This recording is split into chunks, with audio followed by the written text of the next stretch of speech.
Sarájanée and Annacrizelda, and this is Everything and No Less, the podcast where your favorite long-distance best friends talk about everything from women's sports to Marvel movies to things we love, hate, and everything in between.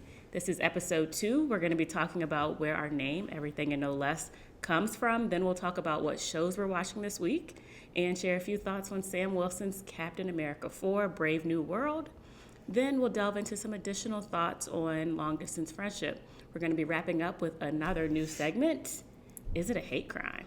Thank you for joining us. First, we have a little note to our fans. We received some comments asking us to revisit the question of where certain individuals, named or unnamed, put things away in the fridge. To this request, we respectfully decline. Like and subscribe. Yeah, no. Maybe in the future. Probably not, though. So what are we watching this week? What you been watching, Anna? So I am a big Severance fan. I have been watching Severance, and it's getting really, really good. Are you watching Severance? Yes, watching Severance. As an aside, like Friday night, I always have these like really romantic visions. Like, oh yes, we're gonna watch it after dinner. It'll be great. But then I'm too sleepy, so it's been like mostly watching lightly and falling asleep at like 9 o'clock and then rewatching in the morning. But yes, watching Severance and definitely pulled in, and also watching White Lotus. Scary. Oh, White Lotus. Yeah. How is it? It's good so far. There's like a North Carolina Triangle, Durham, like Chapel Hill connection, so that's like a little fun. Though once again, I am disappointed with the Southern accents, but we'll come back to that deeper in the season. Severance is definitely like suspenseful, getting my heart rate up. It's so scary. It wasn't this most recent episode they dropped, but the one before when they were in the forest on the Ortbo, and they showed that picture of that scary little half woman in the book, and I said to Eric, if they show this woman on the screen, I'm done. And when they showed her at that computer, terrifying. I screamed. I can't. It's so scary. It's so scary. It's so trippy. It's so trippy. It gives me flashbacks of having to work in that kind of environment. Right. The like 4-person cubicle. Oh, yeah. A lot of things are haunting there. Extremely. Do you have any so. predictions? Any early predictions for where the show is going next? I feel like I can't make predictions about it. I can't make predictions about it because I don't know what's going on. There's that part. That's the main part. At least once an episode, I'm like, I have no idea what's happening. Did I not rewatch it? Did I miss something while I was sleeping? But yet I'm still pulled in. I think it does a good job of pulling you in and not giving you, like, slow feeding you answers, but still keeping you really engaged. So I'm really enjoying it this season. Me too. Do you have any strong opinions about any of the characters? Like anybody that you're rooting for or anybody that you're adamantly against? I don't think I think they set this dynamic up on purpose. I'm really rooting for Innie Helly, and I'm really not rooting for Outie Helly. She's a menace. Outie Helly is a menace. Oh my God. Have you seen the episode that dropped last night? No. Oh. I have not seen the most recent episode. It's so scary what she does. Very, very good acting in that show as well. The way that they act the Outies and the Innies totally differently in subtle ways. It's so good. It's so good. No, that's true. I think I'm like quietly rooting for, is Mark's sister? What's her name? Oh, is there Devin? Yes, and maybe that's just like the sister in me, and I'm like, listen to her. Let her help you. Once again, sisters of the world are like doing the Lord's work, trying to help their brothers, even when they don't listen. But that's another spiel. It's so true. It's so true. Just listen to Devin, Marcus. That's all. He won't. He won't. Classic. Listen, if Devin was in charge in this show, it would have been 2 episodes. This is also She true. would have said, put in your 2 weeks and let's move away. Right. Solutions oriented. That's it. That is it. Okay, Captain America 4. Brave New World. I think you told me you saw before me, and you were like, I think you're going to find it interesting or something. And then you asked what I thought, and I was like, interesting. I said, I don't know if you're going to like that. And I interpreted that. Oh, my response to that was like, interesting. Okay. Right. You were right. You were correct in your like estimation of how I would feel about it. First of all, yeah. before we even get into the movie, again, I'm old, maybe I'm cranky, but we've got to cut down the run times, especially when there's so many ads. I understand it's like money, whatever, but I don't even, we got there like 2:47, right? Like 2:50 by the time we walked into the movie theater for a 2:45 start time, and there were still like 15 minutes of ads. What are we doing? What are we doing? So long. So long. And I get it, right? It's opening weekend of this movie that's supposed to draw a lot of crowds, which, how full was your theater?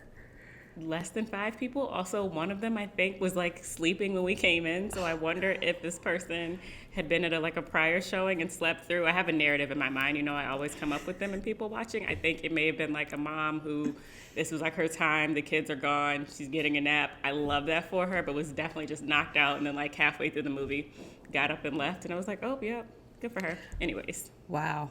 It was very empty. It was just like 5 of us. Yeah. Ours was less than half full. Even on like opening weekend? Yeah. Even on opening weekend. It was, people were not paying attention. People got up to get popcorn and stuff, which, did you see the Captain America popcorn buckets? No. Did you guys have those? Okay, so it's like, it was like a shield on the bottom. I'm going to put a picture for our video watchers. It's a shield on the bottom and like the bucket on top. And it was cute. Okay. But it really, I don't know. It feels really like disappointed me, that movie. Yeah. So, Sarájanée, what were your overall impressions of that movie? I really like Anthony Mackie. Yes. That is maybe my positive highlight. I don't know. It was long. It was long. Yeah, what about you? Yeah, I think that I love Anthony Mackie as Captain America. I do not think that the film, the writing, I still think the costume's kind of weird. I don't think it did him justice as Captain America. I think he deserves so much better as Captain America. I think you're absolutely right. So the runtime of the film was just under 2 hours, which I think is short for a Marvel movie. I feel like these have typically been running like 2.5 hours, almost 3 hours. But yeah, it felt long. It felt long. It felt like there was a lot happening, but also there were a lot of questions and gaps. Like at least three times I turned and was like, wait, what is happening? Why is this happening? Right? Like, how is this relevant to the story if a story exists? Maybe that's a conversation too, but yeah, a lot, both like doing the most and the least, which is never a good thing. You got to do one or the other. Right. Absolutely. And I think that my biggest problem with the movie is that it felt like they were, instead of trying to write an independently existing story about the rise of Sam Wilson as Captain America, they just threw in random elements from the other Captain America movies. First of all, I don't think that they should have said this was Captain America 4. I think this is Captain America 1. I think this is Sam Wilson as Captain America, the first Captain America of this iteration. Like, I think to say this is Cap 4 does Anthony Mackie a disservice. Right. And the character of Sam Wilson. And I think my biggest problem is they just threw in elements of other Captain America movies that were successful, right? Like, it's Captain America going against the government. Then he has to go kind of do this underground thing to find out who's behind everything. Like Steve Rogers had to find out that Hydra was really behind S.H.I.E.L.D. And then, there's even a widow in this movie. There's a random Black Widow person in this movie. That's not Natasha Romanoff. Right. I'm like, make this or her sister, right? Right, like so random. First of all, did we not free the widows? And this particular widow was like, you know what I want to do? I want to go work for the government. Like, that doesn't seem. I mean, I feel like they probably didn't even have like a good explanation for that. But it is just another element of like, this is a Captain America movie, but we're just going to take old elements and like try to make it, you know, what we think a Captain America movie should be. Right. And like maybe trying to set up stuff in the future, but to the fault or whatever of, or detraction from this movie, right? Because I was like, oh, are they trying to set up the like, I don't even know if there's a connection. What people should know is like I am not a deep Marvel person. Like I don't know all of the like storylines and intricacies and the ways that they weave and connect. But I was like, is this setting up something in the future? Like not like whether it's Fantastic Four or something else. But regardless, I was like, they're making me work way too hard and try to dig into like the recesses of my memory from these other movies to be like, oh, that sounds familiar, or that like, right, is that relevant, or is it just repetitive, right? Like, and that just as a viewer doesn't feel fun or even interesting. It was just like, okay, this is too much labor for a film. Absolutely. And I think it was also because they were, another podcast that I listened to about this was talking about how this felt more like a sequel to the Incredible Hulk movie from 2008 than it did a sequel to Endgame or Captain America Civil War, which would have been the most recent Captain America movie that this is coming after. Which 2008, like there are people who are watching this movie who were like either babies or not born, right? You know, like, right. And that no one has seen that movie. I saw that movie when I was like a young girl, but like to reference that movie as much as they did, it just feels incorrect. Right, definitely not at the forefront of memory. And I do think I saw it too. My brother probably encouraged me to watch it, or I watched it because he was, but definitely not recent. Definitely was not top of mind going into the movie. Biggest problem for me, I think I'm torn, right? I know I just listed like several issues. The green screen, the like poor green screen really stands out, which, you know, maybe I feel like there's some like political messaging things that were also problematic to me, or I just don't agree with. They don't align with my own personal philosophy, especially when it comes to like dealing with race relations, blackness, I don't know, all of those things that interplay in this country. But really the green screen, like that was not Norfolk. Obviously it was weird though. It was like, this, what is this supposed to be? That was not DC. Those cherry blossoms look so fake. That was very distracting to me, just how much green screen they used and how poorly they used it, right? Like I was like, there's gotta be a better version of this simulated background world that we're using. I will say the Red Hulk hates DC. Hates. Like, name the top 3 things you know about DC. The White House, the Washington Memorial, and cherry blossoms. He hates all of it. Right. Destroy. Gotta go. It's gotta go. What was I gonna say? That also reminded me, like, the chronology, like the way that time moved. Sometimes there were like quick jumps. Was everything in a day, 2 weeks? Still don't really know. But at the end of the film where DC and the White House have been destroyed and then they're just being rebuilt, I'm like, I don't know that happens. Like, what is the time period? Is it supposed to be within a week they're rebuilding? Is this 2 months later? I don't know where we are in the world, right? In the time world. And why? Why is this happening? I will say one of the bright spots in the movie for me was when Bucky, aka Sebastian Stan, came back. I just think that he and Anthony Mackie have such good chemistry. They do. And I think it was a really strong part of Captain America and the Winter Soldier, the show.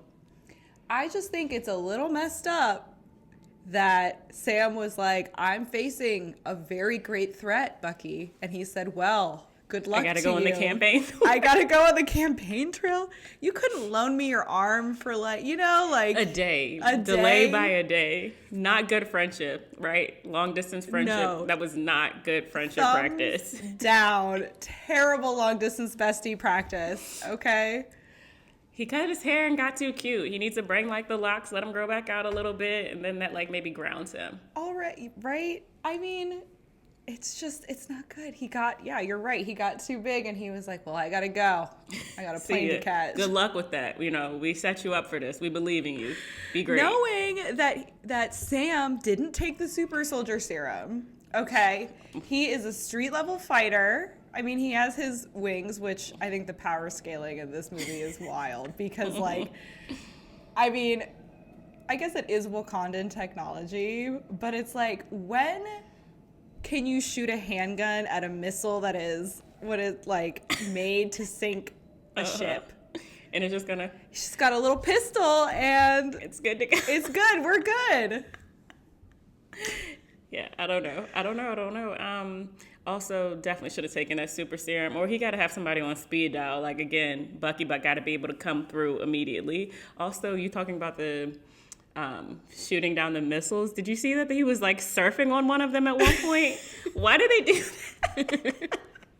Why was he surfing on a missile in the middle of the Indian Ocean? Like, what is happening? Like, I just don't think that there is like a clear idea of like what his power should be. Like, I feel like there was so much more thought behind like Steve Rogers and like his powers, right? Because his whole thing is like he has a shield because he's like defensive, right? Like he doesn't like carry a sword because it's like important that he is like a defender first of all, right? And it's like with Sam Wilson's like, I don't know what this is, Right. and also I thought he only had one little red wing and that he was just 2, 3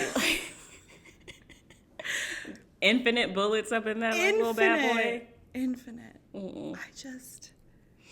It was, people were sleeping in my theater during that scene, the war scene, which... It was so long, they just kept fighting. I was like, why is there so much, all this technology and all this, the choice for combat fighting, like hand-to-hand fighting is ridiculous to me. Even if not Sam Wilson, nobody's going to be like, no, this is silly. Here's my, like, gun, I'm going to knock you out, let alone shoot you, or shoot you, if not knock you out at least. Like, what are we doing? Right. Yeah. It is. Yeah. And then when,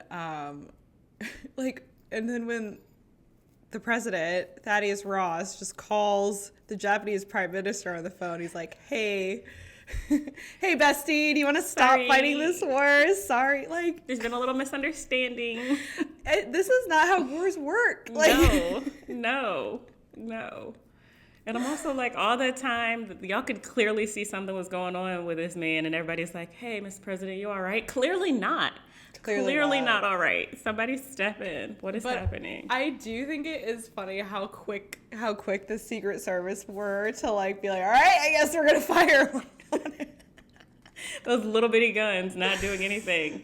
Let me get my pistol out. Get out of here. Get out. Get away. Like, what else before we rate? Like, why was Isaiah Bradley in jail so long, too? Like, it became very clear very early to everybody that he wasn't involved. And I'm like, release that man. Release him. And then at the end, he's, like, supposed to be grateful. Like, thanks for y'all, like, getting me out, even though you're the reason I went in. Like, are we kidding? My issue, yes, huge issue with keeping Isaiah Bradley in jail after he was already imprisoned and experimented on for 30 years. Free him. Oh, we got to keep him safe in solitude. Safe? He's only in danger when he's around you people. What do you mean? Literally. He was happy in his little house in the neighborhood where his family was. But my problem was when they do free him, Sam Wilson, Captain America, is like hiding like behind the door frame of the hallway when he walks out and he's like, boo. I'm like, this man is so traumatized. And you're going to give him a little scare? You're right. A jump scare for his trouble? Like, that's a bad choice. Make a different choice, Sam Wilson. Please. Like, different choices all around. Yeah. So what would your rating be out of 10? I will say that it could be lower. The number that I think I'm going to settle on is for sure for Anthony Mackie. Mm-hmm. And yeah, I'm going to go, I think I'm going to stay at a 5. Mm-hmm. I'm going to hang tough at 5, which feels harsh for me. 5 or 6. I like the number 5 more, so I'm going to go 5. That feels like harsh, but it could be lower in terms of my overall impression. I agree. I think all 5 points for Anthony Mackie. Like only him and Isaiah Bradley. Yes, I will say incredible actor. He was just wearing his windsuit. Mm-hmm. He just wanted to have a little night out. A night out in a limo. Maybe I'll go 5.5 because I do like, or I think I'll grow to like the actor that played like the new Falcon, Red Wing. What's his name? Oh, Joaquin. Joaquin, yes. And like there's a Miami reference. We know we love Miami, so I'll give like yes. Joaquin rides for Miami also. I love that. Yes. Like that has nothing to do with the film. That is just Nothing. like whenever Miami comes in, I love that. Yeah, so for them I'll go like 5.5. Okay. That's fair. I think that's totally fair. What about you? Are you there too? Or do you go higher Yeah, or I lower? would say 5. Solid 5 for me, but it's really for, I think Anthony Mackie, the actor who plays Isaiah Bradley, and that short little Bucky scene, even though Bucky, not a good long distance bestie. He did not show up in that moment. He did not come He through. did not. And, we'll see if Sam Wilson comes to help you during Thunderbolts. I don't think he will. I think he shouldn't. Reciprocity Exactly. is a very important thing in friendship. Exactly. So Disney, Marvel, if you're out there and you have other things that you want our opinion on, just call us. We have really Just great call ideas, us. great insights. Drop us a comment. Yeah, we have more feedback for you. We have way more feedback for you. We want to know how Sam's sister's doing, and we want him to have a little love life. Who's he into, right? Give us a little, build it Why out. would he not have a love interest? He would definitely be, getting some work. Whoever he's interested in, people would be, checking for him. I just feel like, I don't know. I'm like, is he too attractive? They're like, no one is believable. Maybe. Somebody in Wakanda would be like, okay, let me see. Also, the reference to Wakanda is like an isolationist nation. It's like, well, duh. Can't be out here with you guys. Look how you get down. Yeah. You remember when Elizabeth Olsen / Wanda just killed 20 of them, and when they were on a mission? Right. No, I'm good. In Lagos, I'm really they're good. done. They're done. First of all, you try to steal all their vibranium. Okay. Multiple times, really. Multiple times. You probably still are. Right. And then the Queen had to come into the UN. Great part of Right. Black Panther too, when she comes into the UN with the French people who were trying to steal the not vibranium. It is vibranium. I think so. Yeah. But yeah. Anyways, that's the end of that tangent. I just wanted to say it makes sense. Why would they be around? They don't want to be friends with you anymore. Okay. Where are we going to next? What are we going to talk about next? Yeah, so we can talk about, I thought we'd talk a little bit about how we got our title, Everything and No Less. Yes. Welcome to our text thread. I feel like the title encapsulates our hopes for this, and that you all are really getting a peek inside. Actually, it's probably a PG or PG-13 version of our text thread. There are some things that people just cannot know. Don't need to know. It's so true. Because I do feel like when we text, we really tell each other everything. Mm-hmm. A whole lot of things. A whole lot of things. I will be in there sometimes and I'll be like, do you remember 13 years ago? Yes. It's like, yes, I do. Or no, I hadn't. But I do now. I have drugged this back out from the deep places where I had hyper compartmentalized. Right. I think I texted you maybe 2 weeks ago. I was like, why did we let Gwen Stefani treat those Japanese women like that? We all owe an apology. We do. To Harajuku culture. We are sorry. We are so sorry. She's standing by it. She's standing by it too. We'll come back to that. But she is standing by it, and that itself is troubling. It is. It's very troubling because Gwen, you don't have to stand by it. You can. We evolve, right? We evolve. We It's know okay, better. Gwen. We do better. And she's like, no, I am one of them. I went over to Japan and I felt like myself. Why, Gwen? Why, did Gwen? you have to do that? Don't do that, Gwen. Don't Go back do to it. Southern California, please. We beg. We beg. Okay, our title, Everything and No Less, comes from a lyric from one of our queens, Adele. Love you. Herself. We love her. And it comes from the song Take It All from the album 25, which came out at a very pivotal moment in our lives. I think we were obviously, because we're in lockstep with Adele, we were also 25, and we listened to that album, that whole album, the first weekend it came out, and, you know, got our little feelings hurt. Adele is for like the big feelings, a little bit the sad feelings girls, like not even just girls, Yes. obviously people, but those of us who are like frequently in our feelings. And we need Sad a little girls. outlet. Yes. Yeah. Sad girls rise up. We do. It's us. Yes. So that lyric is in that song, and Everything and No Less. That's what we're going to be talking about. If you didn't capture it or catch that from our intro, week to week, all of the things, what's happening around us, what we're seeing, what we're noticing. There are really no content restrictions, though hopefully there'll be some themes in addition to talking about like what we're learning or have learned about friendship. And I also think for me, it's like a reclaiming a little bit. Like I feel like we spend so much of our early adulthood, young adulthood lives, like maybe trying to do everything or be everything that like we want to be, society, family, whoever tells us that we need to be. And then fortunately, like you kind of come back to self and you're like, wait, I'm taking all of that energy, all of that time. I want all of it back, everything and no less. So that's a little bit of the inspiration or what comes to mind for me too. That's beautiful. Thank you. I couldn't have said it better myself. Yes.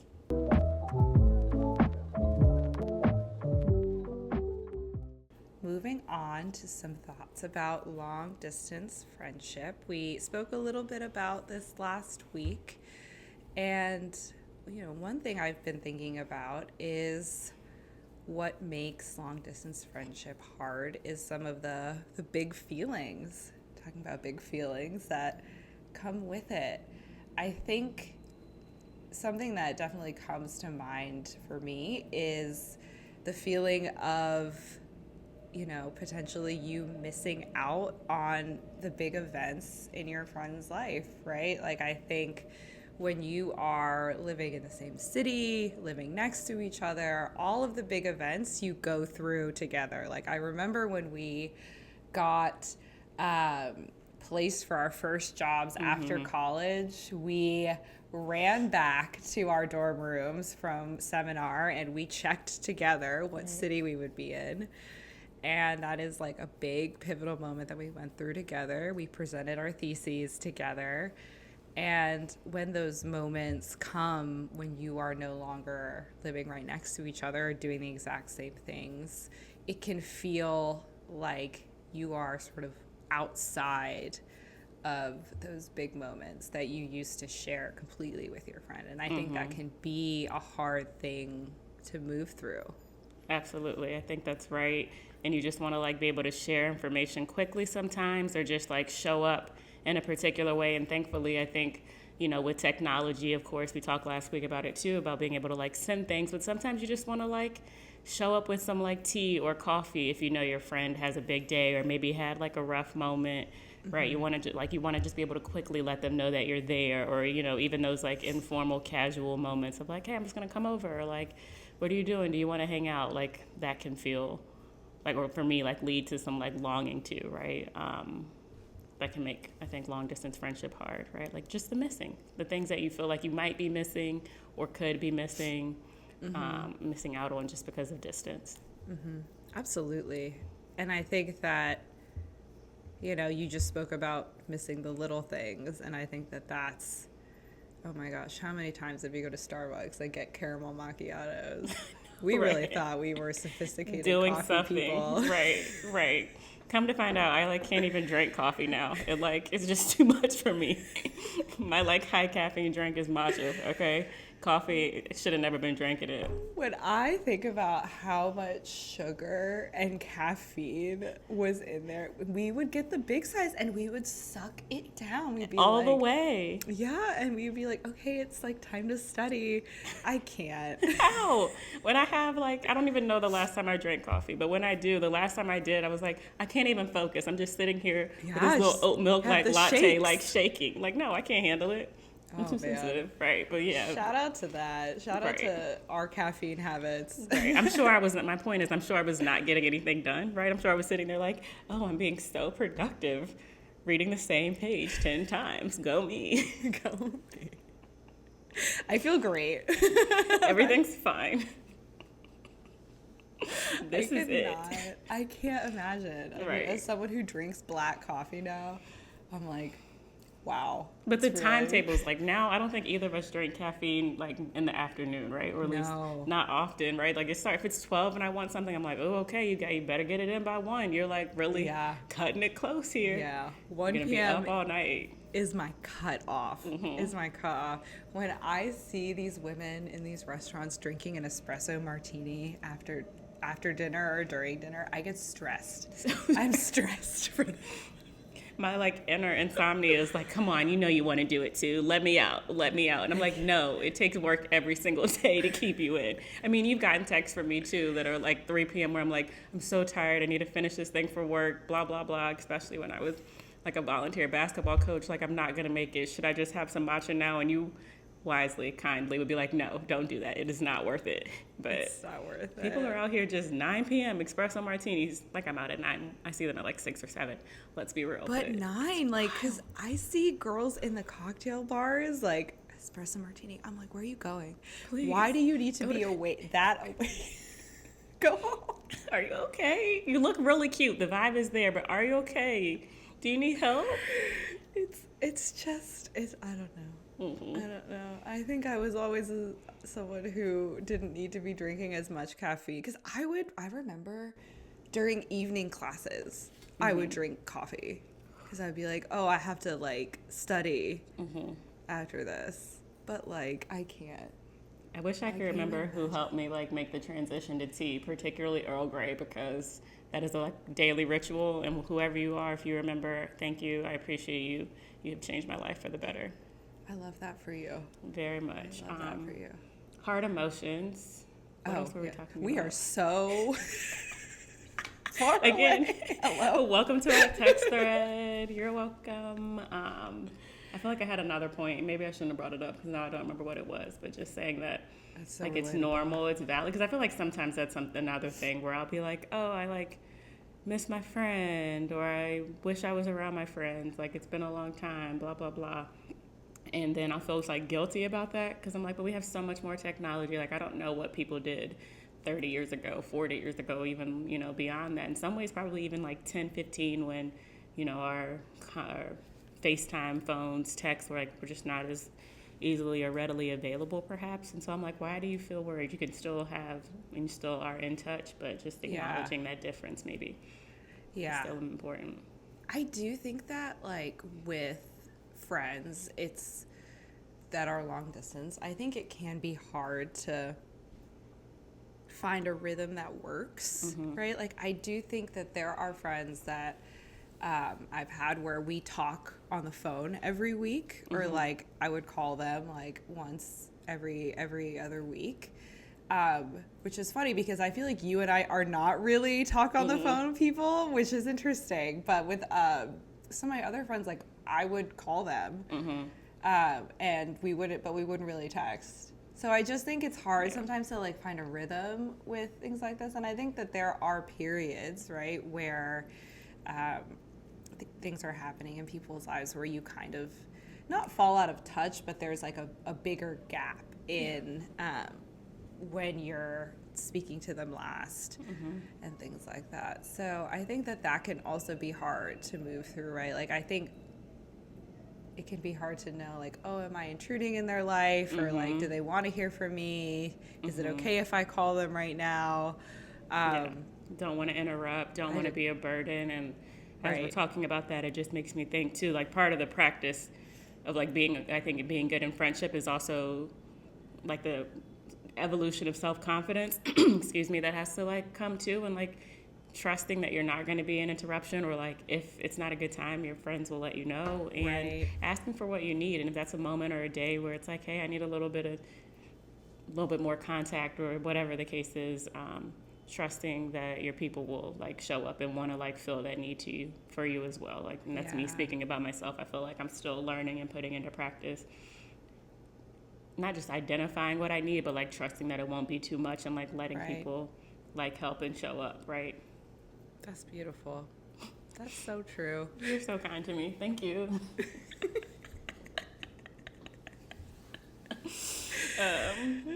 Anything else you want to add there? No, I think not right now. I think we covered not right now. I'm sure Yeah. we'll revisit this every week. Well, I do want to leave for that section, a little quote from Toni Morrison, who just had a birthday, actually, maybe yesterday or the day before that. So happy belated, heavenly birthday to Toni Morrison. But hopefully it's will help all of us just remember how to frame those hard emotions. And it comes from the book Sula. It is sheer good fortune to miss somebody long before they leave you. And so I think just remembering that missing and loving our friends, it's a privilege, it's an honor, it's a beautiful thing. So hopefully that helps all of us remember to think of it that way. It's beautiful. Thank you. 3 beautifuls in an hour. 3 beautifuls. Well, I'm doing it today. Go me. You are. You're doing such a great job today. Thank you. Love this. Love it for me. Okay. Well, it's time for our new segment, which will potentially become a recurring segment. Is it a hate crime? So this comes from, once again, our text thread, welcome. And we often talk about whether things that are happening in the world are hate crimes. And there are, for us, 3 levels of hate crimes. The first being a potentially literal hate crime with legal and cultural repercussions. The second, a hate crime that could be considered a hate crime depending on the context. And the third, which is most of the things we talk about, things that are not a literal or legal hate crime, but things that we hate nonetheless. So we're going to start out with something that came across my timeline when my husband was trying to buy his dear godson a toy. And it comes off the heels of Captain America 4, which you already know how we feel. And it is a Sam Wilson plushie. Number 1. That I will put here in for our video subscribers, where he is laid in what I would call a very compromising and undignified position. On his face. What? On his face. Even if you genuinely just wanted to buy this, you don't even know what it is from the front image. Sarájanée, is this a hate crime? Yes. There's no reason for the first image to be Sam Wilson's plushie laying face down. Especially after having seen the movie. What kind of ad, marketing is that? Sam Wilson deserves better. This plushie deserves better. Potential buyers deserve better. Why is this? Why? Just why? Why is it face down? I think, so I did a little bit of research, and because I was they would never do this to Steve Rogers. They would never put Steve Rogers in such an uncompromising position. Right. Now, I'm going to show you, I'm going to put it in our text thread, the Steve Rogers version of this. And I'll put it in our video podcast as well for our viewers. Now. Okay. So, I guess. Here's the thing that's different. It feels different. It feels different. It feels stylized. It feels like a cartoon character. And it's supposed to be flying. It looks like Steve Rogers as a baby, and it looks like he's supposed to be flying. Right.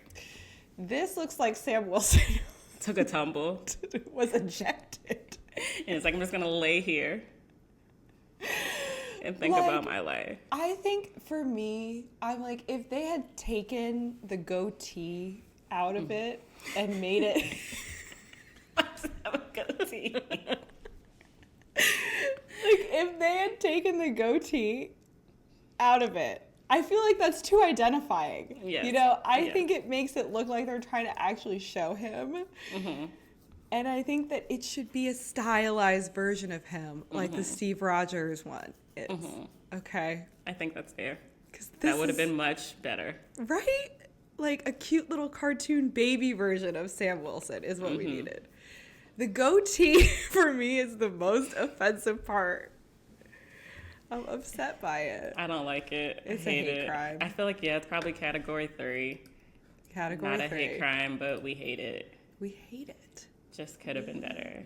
just could have been better. But like, I feel like that's a lot of like, not just Marvel even, but zooming up the brand, Disney, right? Like, so close yet so far. And there are some things that we know are just like all bad, obviously written with like a lot of bias.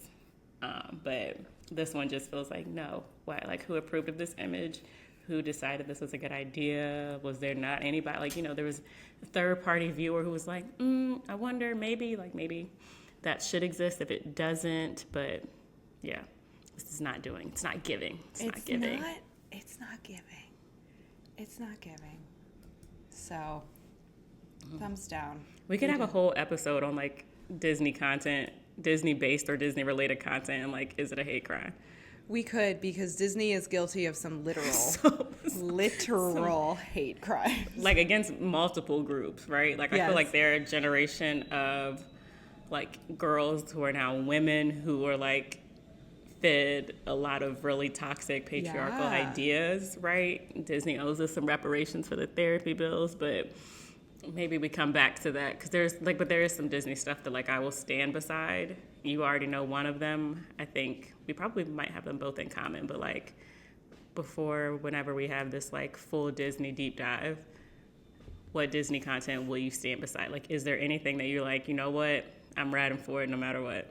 Okay, this one, I ride for it. I watched it when I was 7. Mm-hmm. Okay, I was a wee babe. The animated Mulan. Classic. I will ride for that movie forever. Yes. It is so problematic. It is also true. But there was potential for some like really, you know, not incisive like narratives that could be really inclusive, like, right? Yes, Shang, my bisexual king. Yes. Okay, you can't tell me that he fell in love with Mulan only when she was a girl. It was Ping he loved. Okay, right. So caught his eye. That's important. And I don't know if I've ever admitted this to you, but the character I find most attractive in the movie, maybe I'm a problem, is the main Hun. Okay, there's a little charisma there. There's like what do the kids call it? A little Riz or something? A little Riz. Okay. A little toxic, okay? Like, I don't like how he's going to behead the Emperor. Very violent. Got to work on that. But, I mean, listen, the muscular build on this man, I was like, oh. The determination, no, this wall ain't stopping me, like. I mean, the Huns are hot. Yeah. Is that a hot take? Like, I mean, they did something there. Eric said there's something wrong with me. But I disagree. I disagree too. I mean, I also think there might be, but like, if so, it's in a good way. It's in a really good way. I mean, I'd love to see it. Sarájanée, are there any films that you're a Disney apologist for? I mean, I'm definitely standing by animated Mulan. The songs too, which are like probably some of the most problematic parts, but like the songs there, bops, certified jams. But definitely Remember the Titans. I love that movie. I want us to have a whole segment like Wood Harris for life. I hope he's doing well. I hope he's having a really good day. Like, I really do. But yeah, Remember the Titans for me. I have to think about the animated part or of an animated one, but like off the top of my head, it's definitely Remember the Titans. Love that movie. Anyway, most lines, if not all of them. We definitely need to do a Remember the Titans podcast, because I feel like we have spoken about this movie so much in our friendship. And recently, when we traveled to Tulum, I got to witness you and your brother quoting the movie. We can do paragraphs it. Our whole of the family. Movie. Like you know those tests that are like, okay, if you have one, like, you know, repeat a song for 1 minute, like bar for bar, and you get $1 million, or like if you're in a jam and you need to repeat something to save your life. No, don't give me a song. Give me like Remember the Titans clip, and I'm going for it. You especially could do when Julius Campbell is schooling Gary Bertier and is like, truth, honesty ain't too high up on you people's priority list. Pivotal moment. I was probably like 10. I was like, no, it's not. That is stuck with me. What does he say? That is attitude reflects like leadership. Captain, love it. Love it. Oh Love my it. God. I love that movie. Okay, stay tuned. Circle back. We will give y'all a Remember the Titans Day. Tuned. Oh, Shout out to Denzel Washington also. Oh my God, so young in that So movie. young. Hope So he's young having and handsome. also having a good weekend. Like So good. Shout out to Denzel. always. A He moment was for really, Denzel. he was really was in busy? his bag. Yeah. He was busy. He was busy. That reminds me, we were watching or saw an interview or something where like the reporter or journalist was like, "Oh, what is your interview or your audition, process like?" And he was like, "Audition? I haven't auditioned for anything in like 30 years. Are you kidding?" But it wasn't like cocky at all. He was just like, "I really can't answer that question for you. I haven't auditioned for anything in like an entire generation. Do you know who I am?" And I love that. I love that for him. You know, I recently watched an interview, and you know who else hasn't auditioned for something in 30 years? Lindsay Lohan. We're the like Parent Trap remake generation. She was on Watch What Happens Live with Andy Cohen, and she was like, he was like, "What's your audition process?" And she was like, "I haven't auditioned since The Parent Trap." And Classic. That is a seminal film. It is. But do we think we should have her auditioning now? I mean, I think that perhaps the like shows, the movies that she's in, like, I don't know that they require. You're right. The roles that she's playing now suit her very well. I think they're good for where she's at, and I don't know that they need like a big casting call reading room. That's true. They were probably written for her also. Yes, there's that. There's that. Shout out to Netflix for giving the girl another chance, the young woman another chance, though, because it's good to see her seemingly doing well, working. Love that for her. Hope you're doing well, Lindsay Lohan. Yeah, Sure we need to she revisit is. that like era of films too. We need to do a watch segment on those, rewatch. Yes. Maybe not. Oh, The Parent Trap is a great movie. Yeah, The Parent Trap I will rewatch. Some of the other stuff we'd have to see. Like, what was it, like Freaky Friday, Mean Girls. I feel like Mean Girls it's probably pretty, well, I don't know, but I feel like people stand by Mean Girls. Yeah, the original Mean Girls is really good. Yeah, I don't know about all the remakes they've been doing lately. I But stopped paying attention. No. Stop. Not Okay. serious at all. That's episode 2.